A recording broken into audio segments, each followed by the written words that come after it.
हाय, मेरा नाम सौरव गांगुली है। भूले तो नहीं?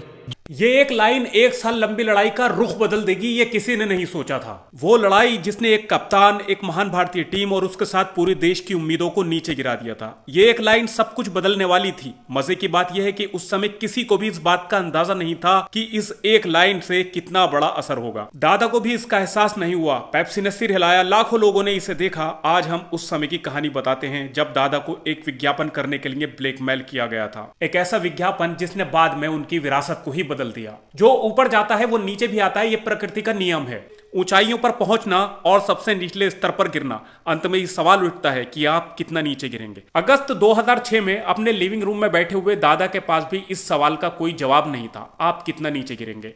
जितना आपने कभी भी सोचा नहीं होगा।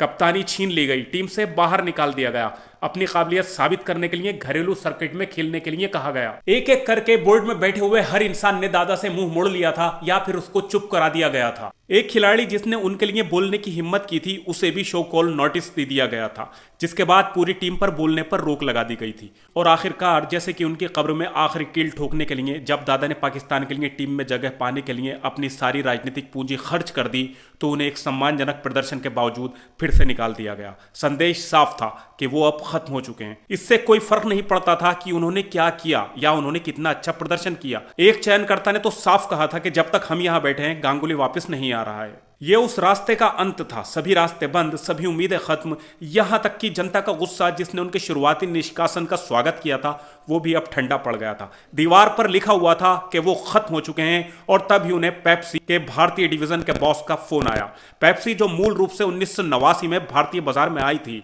उसने भारतीय बाजार में एक साधारण रणनीति का पालन करके अपनी जगह बना ली थी।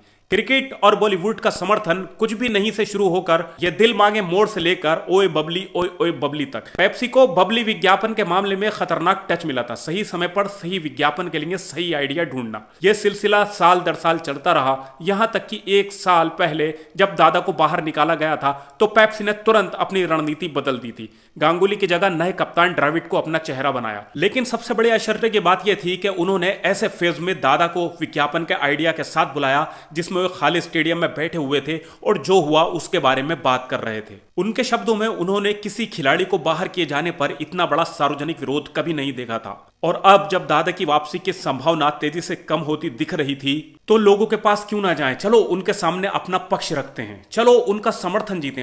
आखिरकार इस सुनहरे अवसर के जवाब में दादा के पास सिर्फ दो ही विकल्प थे, या तो वो इस ऐड के लिए हाँ करें या फिर ना करें। हालांकि इस अवसर को दादा ने ठुकरा दिया और कहा नहीं, बिल्कुल नहीं, ये सब वही ड्रामा नहीं चाहते थे।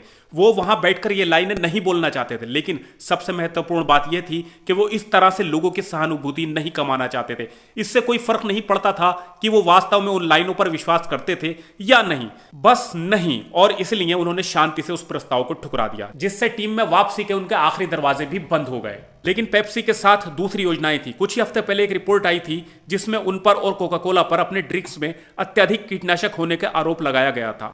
और यह पहली बार नहीं हुआ था, यही आरोप 3 साल पहले भी लगे थे, जिसका आखिरकार कुछ भी नहीं हुआ था। इसलिए स्वाभाविक रूप से दोनों कंपनियों ने उन रिपोर्टों को पूरी तरह से नजरअंदाज करने का फैसला किया और यह विनाशकारी साबित हुआ। कुछ ही दिनों में कई राज्यों में प्रतिबंध लगा दिया गया। राजनेता, मीडिया उनके खून के प्यासे थे। मुनाफे में भारी गिरावट आई थी। पेप्सी संकट में थी। अब एक अंतर्राष्ट्रीय कंपनी होने के नाते ये इस वजह से बंद नहीं होंगे, लेकिन मुनाफे का नुकसान ये सुनिश्चित करेगा कि कम से कम पूरा भारतीय विंग बर्खास्त कर दिया जाएगा। उन्हें कुछ करना था, कुछ ऐसा जो अब तक नहीं हुआ हो, और इसलिए आखिरी कोशिश के तौर पर मार्केटिंग विभाग ने एक आइडिया सुझाया। पेप्सी ने दादा को आगे कर दिया और कहा कि दुनिया को अपनी कहानी बताओ और वापस वही जगह हासिल करो जो आपकी असली जगह है। हालांकि इस तरह की सहानुभूति अब भी एक रिस्क था। यह सस्ती इमोशनल मैनिपुलेशन लग सकती थी जिससे मार्केटिंग में बड़ी गड़बड़ हो सकती थी, जो निश्चित रूप से उनकी पब्लिक इमेज को, जो भी कुछ बचा था, उसे बर्बाद कर देती। इसलिए यह एक जुए से कम नहीं था।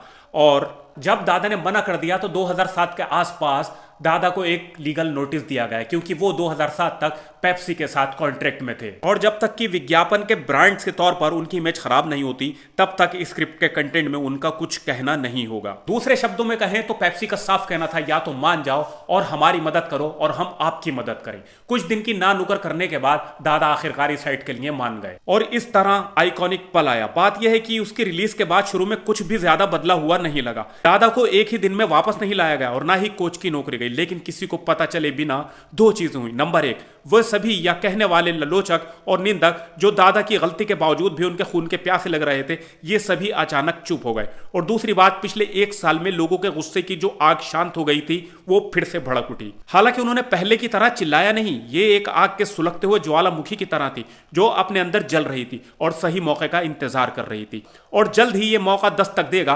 भारतीय टीम जिसने पिछले एक साल में एक भी ट्रॉफी नहीं जीती थी, अचानक मुश्किल में पड़ गई। पहले ऑस्ट्रेलिया से डीएलएफ कप से बाहर हो गई, उसके बाद घर पर चैंपियन ट्रॉफी में ग्रुप स्टेज से शर्मनाक तरीके से बाहर हो गई और आखिरकार दक्षिण अफ्रीका में वनडे में व्हाइट वॉश की कगार पर खड़ी थी। पूरी टीम एक साथ अचानक क्रिकेट खेलना भूल गई थी और जैसे ही ये काफी नहीं था, कोच जिसने बांटो और राज करो के सिद्धांत को दिल से अपना लिया था, उसने भारतीय संसद के साथ जुबानी जंग शुरू करने का फैसला किया। ये है वो है, उन्हें कोई भी कमेंट करने का हक नहीं है। संसद में इसी के लिए उन्हें पैसे भी मिलते हैं। हाँ, भारतीय कोच मंत्रियों से लड़ रहा था जबकि उसकी टीम मीडिया द्वारा आलोचना का सामना कर रही थी, लेकिन संसद सदस्यों में और मुझे यकीन है कि पूरे देश में ज्यादातर लोगों का यही मानना था कि क्रेग चैपल के लिए अब अपना मुंह बंद करने का समय आ गया है। और तभी उस साइड ने अपना असर दिखाया। जो सुलगता हुआ ज्वालामुखी उसने बनाया था वो फट गया।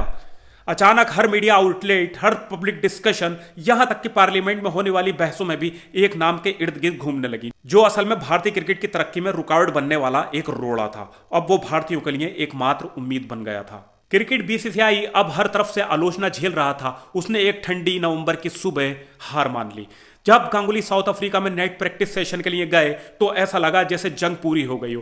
कोच और कप्तान वापस शुरुआती निशाने पर। फर्क सिर्फ इतना था कि दादा लंबे समय बाद फिर से अंडरडॉग थे, इतने भूखे थे कि अपने विरोधियों को चीर फाड़ दें, और ऐसा ही हुआ। उन्होंने पहले ही टेस्ट में कम स्कोर वाली पिच पर 51 रन नॉट आउट बनाए, जो साउथ अफ्रीका में पहला भारतीय टेस्ट जीतने की नींव बना। और भले ही हम सीरीज हार गए, दादा भारत के लिए टॉप स्कोरर रहे। उन्होंने वनडे इंटरनेशनल टीम में एंट्री मिली। यहां उन्होंने अपने वापसी में ही उन्होंने 98 रन बनाए। उस साल 2007 में जब भारत वर्ल्ड कप के ग्रुप स्टेज में ही बाहर हो गया था, जिसके नतीजे में कोच को तुरंत निष्कासित कर दिया गया, दादा ने अपने करियर का सबसे अच्छा फॉर्म दिखाया। उन्हें उस साल टेस्ट में सबसे ज्यादा रन बनाने वालों में दूसरे और वनडे इंटरनेशनल में 5वें नंबर पर रैंक किया। वनडे इंटरनेशनल में कुछ 27 और टेस्ट में 26 पायदान ऊपर चढ़े। कोई जिसे बीते जमाने की निशानी मानकर खारिज कर दिया गया था, उसने किसी तरह दुनिया के क्रिकेट के टॉप पर अपनी जगह वापस बनाई। कोई जिसकी विरासत एक स्वार्थी कप्तान के तौर पर खत्म होने वाली थी, वो किसी तरह एक बदला लेने वाले के तौर पर रिटायर हुआ। यह कहानी थी सौरव गांगुली के उस 35 सेकंड के आइकॉनिक एक्ट की, जिसने पूरे देश में एक आग लगा दी थी। बच्चा बच्चा गली गली में सौरव गांगुली नाम के चर्चे हो गए थे और लोगों ने आक्रोश शुरू कर दिया था, प्रदर्शन शुरू कर दिए थे कि सौरव गांगुली को टीम में लाओ। आखिरकार बीसीसीआई को झुकना पड़ा और सौरव गांगुली टीम में आए, और उसके बाद इतिहास बदल गया। और उसके बाद सौरव गांगुली ने अपनी ही शर्तों पर क्रिकेट से विदा ली। उम्मीद है ये वीडियो आपको पसंद आई होगी। ये वीडियो बहुत ही प्यार से, दिल से और मेहनत से बनाई है। सौरव गांगुली के फैन हो तो यार इस वीडियो को लाइक जरूर करना और इस वीडियो को ज्यादा से ज्यादा शेयर करना। यूट्यूब पर देखना चैनल को सब्सक्राइब करना, फेसबुक पर देखना पेज को फॉलो कर लेना। जय हिंद, जय भारत।